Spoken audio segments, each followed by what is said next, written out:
मना रहे हैं। लेकिन आज मुझे पता चला कि छत्तीसगढ़ सरकार ने आदिवासियों के इन कार्यों को भी हाईजैक करने का काम कर रहा है।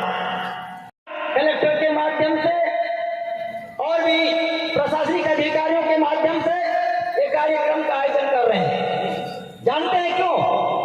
ताकि आप अपने अधिकारों को अधिकार के ऊपर समीक्षा ना कर सकें, आप अपने हक की बात ना कर सकें। सरकार अपनी योजनाएं बताएगा, चाहे गोबर खरीदो चाहे गोबर बेचो। और इसीलिए सरकार ने ऐसा आदेश दिया है कि हर जिला मुख्यालय में संयुक्त राष्ट्र संघ द्वारा घोषित मूल्यवासी दिवस को मनाया जाए और जगह जगह आयोजन है ऐसा।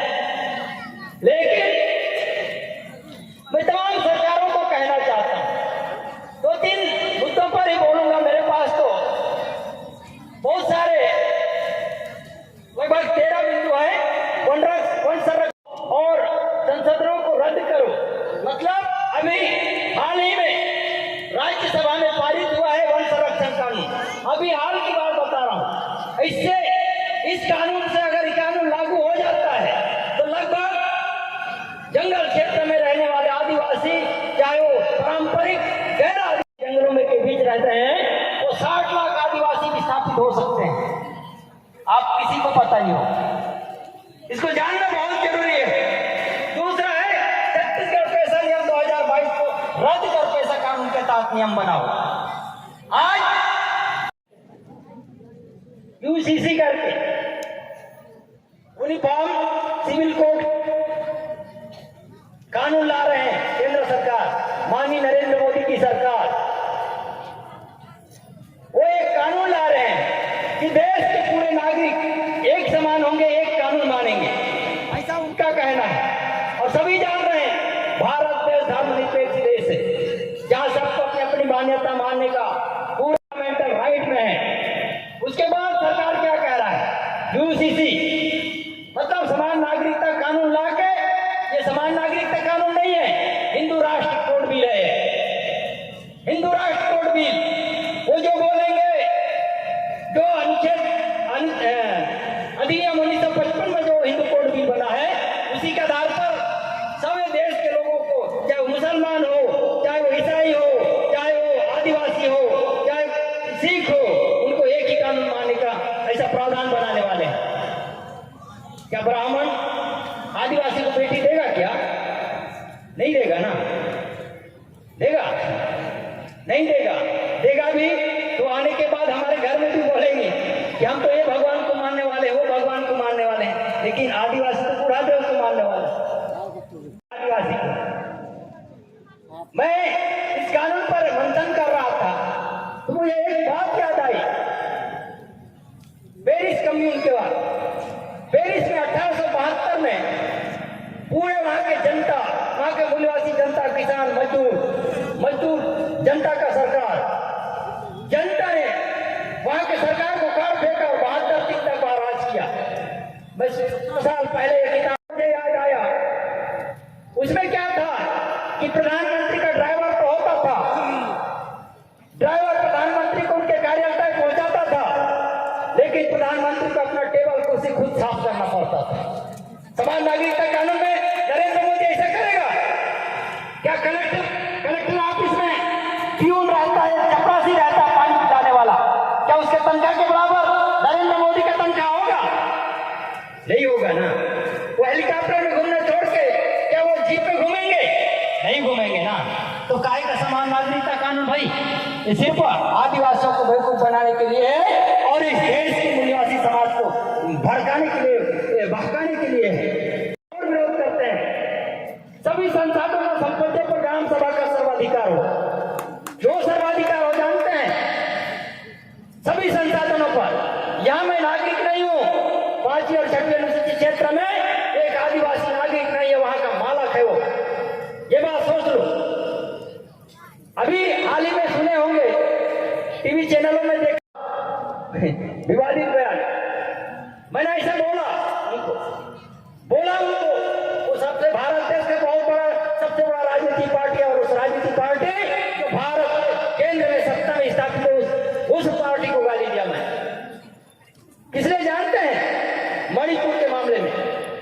80 दिन तक माननीय नरेंद्र मोदी नहीं बोले। 200 से ज्यादा लोग मारे गए, जलाए गए और कम से कम 60,000 लोग आज भी राहत शिविरों में पड़े हैं। खेती किसानी बंद हो गया है और वहां सरकार भाजपा की है और केंद्र में भी भाजपा की सरकार। जानते हैं क्या घटना हुई? कितने लोगों को वीडियो देखे होंगे जहां बहन बेटियों को निर्वस्त्र घुमाया जाता है, उनके गुप्त अंगों को छेड़ा जाता है। कितना घिनौना। लेकिन जब मैं ऐसा वायरल किया तो कांग्रेस के सांसद माननीय मोहन मंडावी जी को एक दर्द लगा, वो धर्मांतरण के ऊपर बात करने लगे। झूठे काम को धर्मांतरण दिखता नहीं करे, खाली तुम्हारा धर्म देता क्या है मुझे। लेकिन जिस अंगों से छेड़खानी हो रहा है, तुम्हारा भगवान एक समुदाय का भगवान हो सकता है, लेकिन तमाम धर्म के, जाति के, महिलाओं की योनि एक समान है और उसकी सबसे पहला रक्षा करने का हमको कर्तव्य होनी चाहिए। लेकिन देश की सरकारें जब मणिपुर की बात होती है तो अलग अलग राज्यों के बात करके उसको टालने की कोशिश करते हैं। वहां भी जाति हिंसा, मथुरा जात को कुकी आदिवासियों की जमीन हड़पने के लिए ऐसा किया गया वहां, क्योंकि मथुरा जाति जो है वो 60% है और कुकी जनजाति जो आदिवासी है मणिपुर में वो 30% है। लेकिन 30% आदिवासी के पास 90% जमीन है। वहां के जमीन को कोई खरीद नहीं सकता। वहां 371 लागू है। जिस ढंग से जम्मू कश्मीर के जो कानून को खत्म किया गया है, वहां यही कानून जगह में जमीन नहीं खरीद सकता। वैसे यहाँ 371 लागू है। पूर्वोत्तर राज्य में मणिपुर, नागालैंड, असम, मिजोरम में 371 लागू है और उस कानून को खत्म करके ये जो मनुवादी सरकारें जो है, जो जाति को लड़ा रहे हैं, इंसान को लड़ा रहे हैं, धर्म के नाम पे लड़ा रहे हैं, जाति के नाम पे लड़ा रहे हैं, भगवानों के नाम पे लड़ा रहे हैं, ये सरकारें, ये नेता लोग मणि यही हिंसा लागू कर दी। नारायणपुर की घटना देखो, नारायणपुर में भी यही घटना करवाए और कौन सामने खड़े जानते हैं? तमाम जो एक्सपायर बीजेपी लीडर थे सामने में थे। केदार कश्यप था, भोजराज नाथ जी थे और वो पेपर में क्या छाप रहे थे? सर्वादिवासी समाज का विरोध किया, जबकि सर्वादिवासी समाज का कोई उसका हाथ नहीं था। तो ये सारी चीजों को आप देखिए। बस्तर में जो हाल है, मणिपुर में जो हाल है, चाहे वो अभी हरियाणा में हाल ही में, हरियाणा में भी बुलडोजर चला रहा है। जो सरकार जो है केंद्र में बैठी सरकार चुपचाप है, टीवी चैनलों को नेट को बंद करके रख दिए। सैकड़ों घरों के ऊपर बुलडोजर चला दी और सरकारें खामोश है। अब बस्तर में तो जारी है, 15 साल से हम देख रहे हैं। बस्तर में कारमटला का घटना हो, एड्समट्टा का घटना हो, चाहे सार्किनपुरा का घटना हो, गोमपाड़ का घटना हो और पिछले 1 साल पहले तो सिलचर में जो घटना हुआ है, आज राज्य में बैठी भूपेश सरकार भी खामोश है। तो कैसे सरकारों पर, कैसे पार्टियों पर आप विश्वास करेंगे? इसीलिए सरकार ने जानबूझ के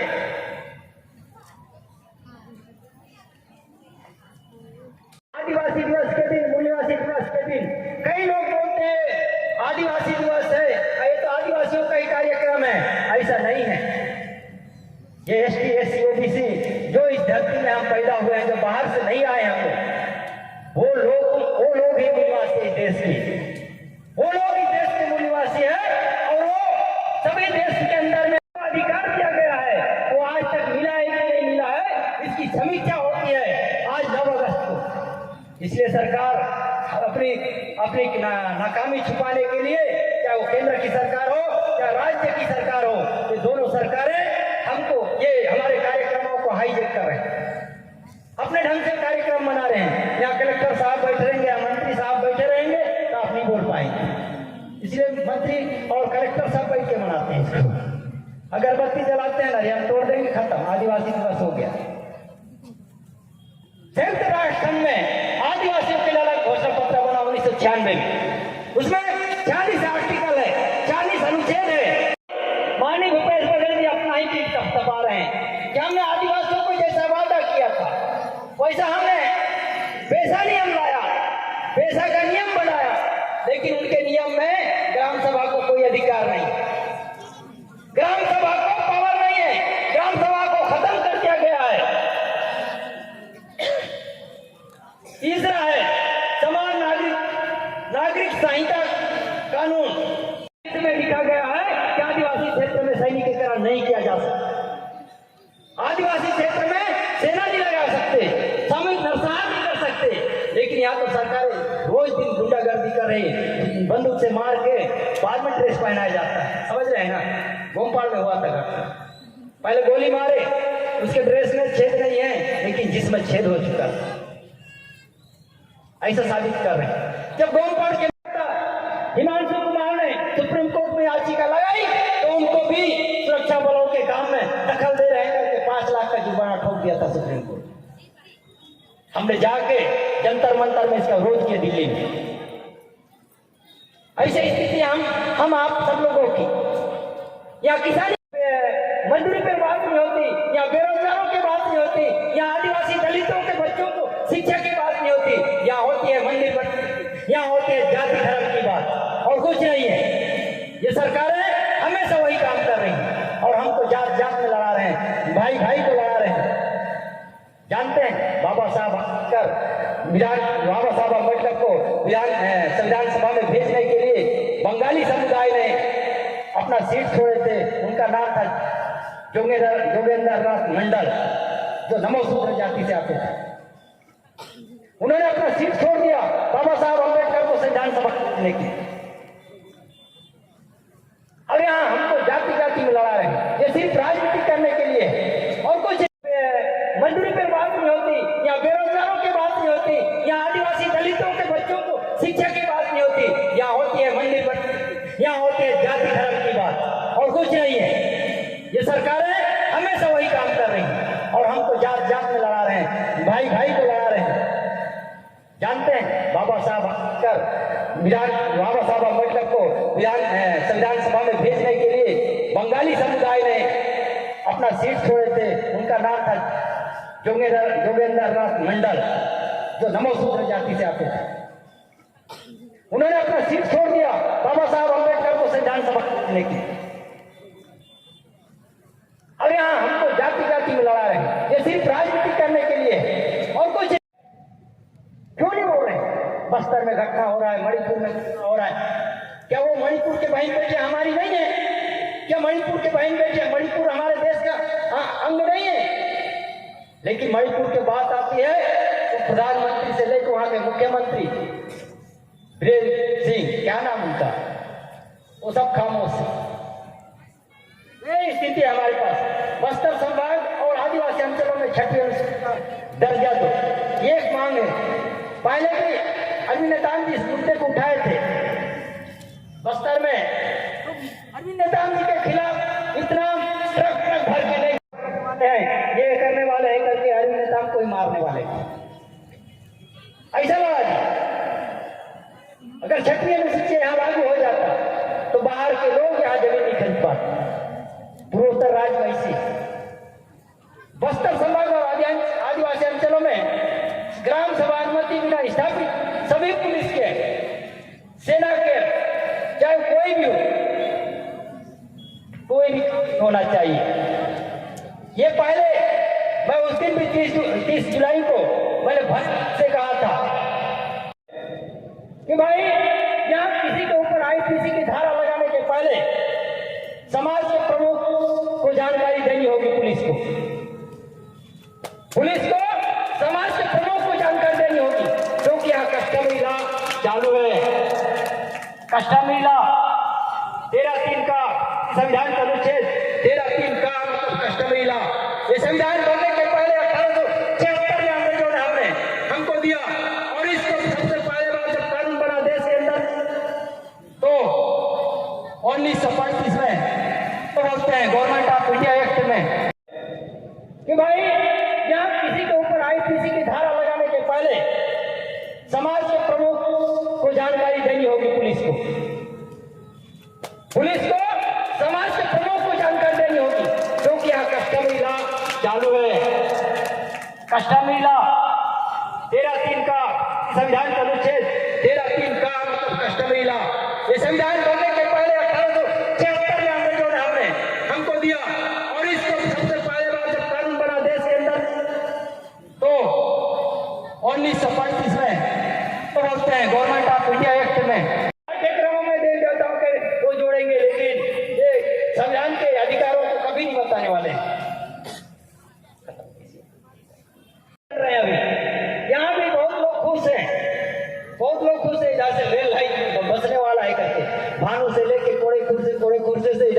बखजन तो छू के निकलेगा, कहाँ तक जाएगा जानते हैं आप लोग? सूरजागढ़ तक। ये पूरा ट्राइबल बेल्ट है, आदिवासी क्षेत्र है, यहाँ पर पूरा खनिज संपदा है। वो यात्री ट्रेनें भेजने वाले नहीं है, वो माल ढोने के लिए बनाया जा रहा है। आप सोच रहे होंगे कि इससे हमारा विकास होगा। दिल्ली राजधानी में जब रेल लाइन खुली तो वहाँ के सेठ लोग, वहाँ के व्यापारी संघ वाले बहुत खुश थे। जब ट्रेन में भर भर के सामान डायरेक्ट यहाँ तक आने लगा तो वहाँ के व्यापारी लोग हड़ताल करने लगे, अरे हमारा धंधा चौपट हो गया। कर बहुत लोगों को ऐसे लग रहा है कि हमारा धंधा बहुत तेजी से चलेगा। वो डायरेक्ट वहीं से लाद के लाएंगे, या छोटे छोटे व्यापारी जो गाँव में धंधा करने वाले गाँव में पिकअपों में ढो के, आप नहीं समझ रहे थे।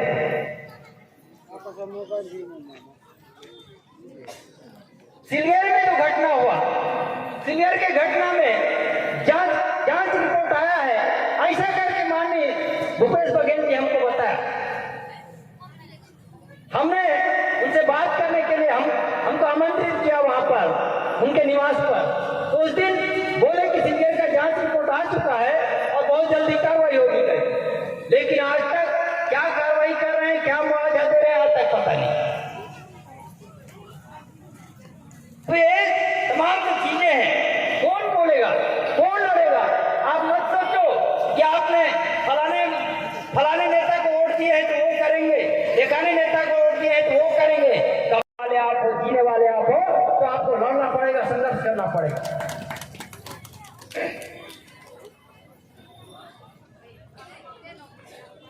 बहुत सारे मेरे पास मुद्दे हैं, लेकिन तो मैं ज्यादा और नहीं बोलूंगा, क्योंकि मुझे 3 जगह जाना था और मैं एक ही जगह अटेंड, ऐसा लग रहा है। अभी फिर फोन आ रहा था लोहत्तर, जो गुरुकुल दल ब्लॉक का कार्यक्रम लोहत्तर में। साथियों, खासकर के युवाओं को, नौजवानों को, छात्र संगठन जो आज अच्छा शिक्षा के क्षेत्र में, इस क्षेत्र में जो काम कर रहे हैं, जो नौजवान साथी है, उनको भी कि आप निरंतर शिक्षा के लिए काम कीजिए। शिक्षा ही एक माध्यम है, पढ़ाई एक माध्यम है, शिक्षा ही एक माध्यम है जो आपके अधिकार को जलवाएगा, आपके अधिकार के प्रति भूलवाएगा। आप पढ़ेंगे, जितना जानेंगे उतना दहाड़ेंगे। आप जितना जानेंगे, जितना जागरूक होंगे, जितना कानून सीखेंगे, उतना ज्यादा कहीं दहाड़ेंगे। आप किसी के सामने नहीं डरेंगे।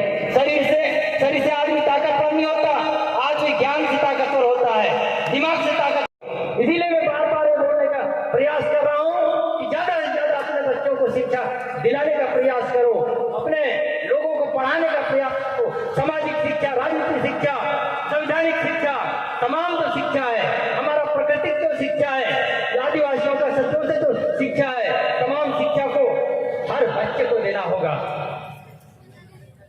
तभी आप शेर की तरह दहाड़ेंगे।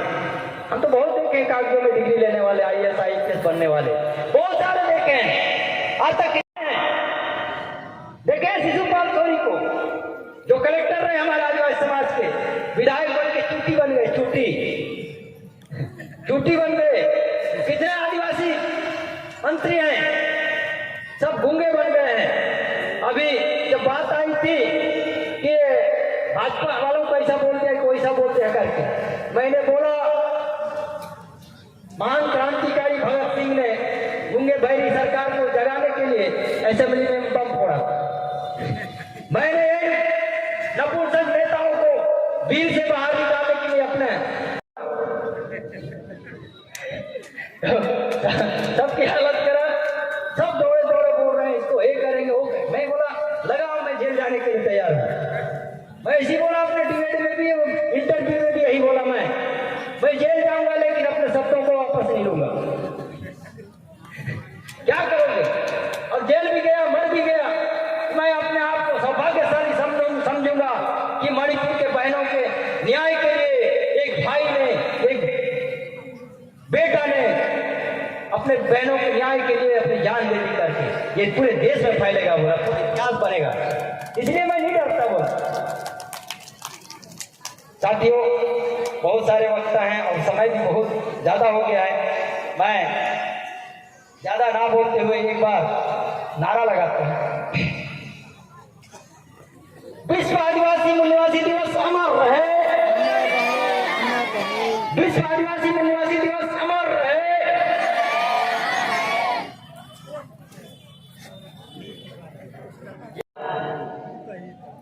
भूपेश बघेल जी को मुख्यमंत्री बनना था, उस पहले उन्होंने एक वादा किया था आदिवासी समाज से। ये वादा किया था कि आदिवासियों को जो जेल में बंद कर दिए हैं उनको रिहा किया जाएगा।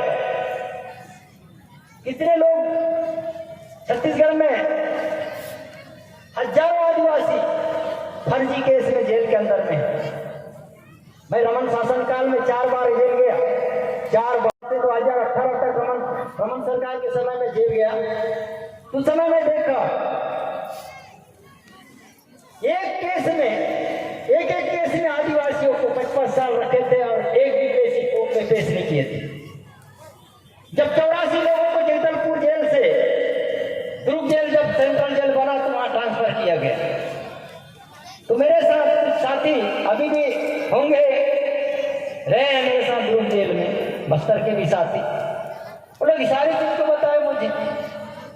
मैंने सुप्रिंटेंडेंट को बोला, साहब मैं एक कागजात लिखना चाहता हूँ, आप एक कागज और कलम भिजवा दीजिए। कहाँ भेजोगे? मैं बोला हाई कोर्ट। मैंने हकीकत में बता रहा हूँ, हाई कोर्ट का आवेदन लिखा मैं जेल के अंदर से। उसके बाद इनकी लगातार पेशी लगनी शुरू हुई, जो 55 साल से एक भी पेशी कोर्ट में खड़ा नहीं किए। अभी सुकमा जिले के जो लोग निकले ना, उनका कोई दोष नहीं था। उनको 5 साल 6 साल रखे जेल में और आखिर में छोड़ दिए। पता चलता है कि सिर्फ 19 आदमी के पास FIR था, बाकी सब फालतू के लेके गए थे। उनका मुआवजा कौन देगा? क्या इसके खिलाफ आदिवासी सरकार को गाली देगा तो फिर वो आतंकवादी, नक्सलवादी या फिर गुंडा या फिर बदमाश? मुझे तो तालिबानी बोलते हैं, तालिबानी आतंकवादी ऐसे झूठे काम बोलते हैं। कुछ भी करो, पीठ को मारे, पेट को मारे, तब भी हम खामोश रहे? ऐसा नहीं है। हम इस देश के मालिक हैं, इस देश के, यहाँ सिर्फ हम नागरिक ही नहीं है बल्कि आदिवासी इस देश के मालिक हैं। और इसी के साथ मैं आप सब लोगों को पुनः एक बार सेवा जोहार, ओमकाल जोहार, जय भीम, जय संविधान, जय आदिवासी, जय मूलवासी।